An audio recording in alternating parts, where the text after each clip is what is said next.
Hey there, beautiful souls. Welcome back to the channel where stories meet stillness, and where every tale leaves you a little quieter inside. If you believe in the power of storytelling to heal, to awaken, and to remind us of the deep truths we often forget, you're in the right place. Don't forget to like, subscribe, and share if this story touches something within you. It truly helps keep these moments of meaning alive. Now, close your eyes if you can, take a breath, and step into a quiet cabin on the edge of dusk, where two people sit by a fire and only one will leave changed. Because sometimes the greatest love story is the one where nothing happens and everything changes. In every life, there comes a moment quiet yet shaking, where the soul does not tremble from fear, but from the weight of desire. It whispers against the heart, subtle as wind brushing across forgotten dreams. This is the story of Elara and the silence that followed her moment of tremble. It had been years since she last saw Rogers. When he arrived at her doorstep, dusk had just begun to settle its golden haze over the forest cabin. He looked different, older, softer, carved by time and travel. His presence stirred something in the wooden air, like a forgotten melody returning with the wind.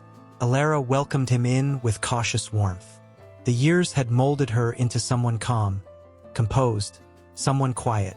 She poured tea into earthen cups, and they sat beside the fire like two ghosts remembering their own past lives. Their words began with laughter, small stories, and catching up.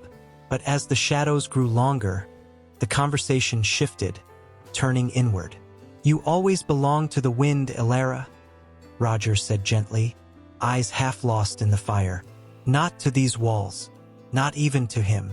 The words did not strike her as flirtation.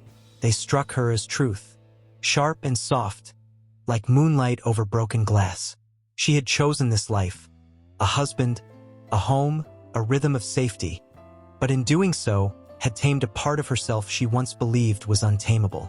The fire dimmed, the silence between them thickened, and then, quietly, her voice emerged, trembling, almost afraid of its own honesty. "Stay the night, Rogers," she said, her eyes not meeting his. "Just this one night. Not for passion, but to remind me who I was before I became a stranger to myself." She wasn't asking for betrayal. She wasn't seeking heat. What she wanted was something deeper, a rekindling of the untamed soul she once wore so freely. Rogers said nothing for a long while. His gaze was steady on the fire.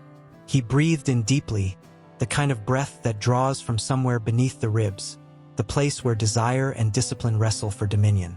Finally, he spoke, voice like stone smoothed by time. "Elara, the heart wants many things, but what the heart wants is not always what the soul needs." He stood slowly, took his coat and draped it gently around her shoulders, an act more intimate than any embrace. And then, with the steadiness of a man who has lived through temptation and come out the other side, he said, "To desire what is not ours is to sow storms in the mind. Tonight, I choose the quiet of self-command over the noise of momentary warmth." He walked into the small kitchen and began to prepare tea. Every movement was intentional, slow, as if he were performing a sacred ritual. He did not speak until the water steamed, the leaves unfurled. "Zen teaches us to be present," he said, placing a steaming cup before her. "This tea, this silence, this goodbye, they are enough." They sat one last time. No words, just steam rising, vanishing into the night air. And before the sun could announce the morning, he bowed his head in silent farewell and stepped back into the world. Elara sat alone. Watching the steam fade from her cup, she felt something in herself dissolve too. Not in regret, but in clarity. That night, she realized the power of restraint. To want without clinging, to feel without falling. This is not a story of adultery, nor is it one of longing. It is a story of the quiet war between the heart's hunger and the soul's wisdom. In a world that tells us to take what we crave, the most radical act is to walk away. Elara was never unfaithful that night, and yet, something sacred was lost, and something wiser was found. Freedom is not found in getting what we want, but in no longer needing it. Marcus Aurelius.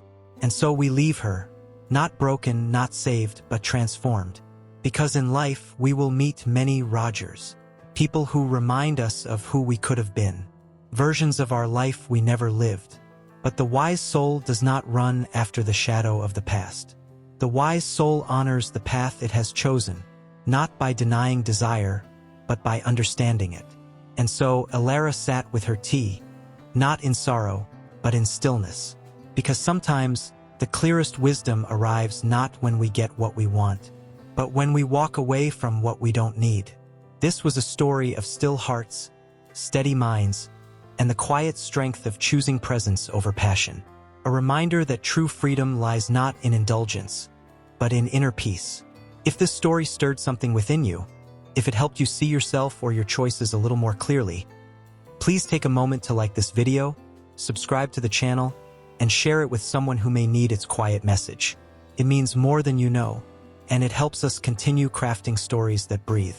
Until next time, live deeply, love purely, let go freely,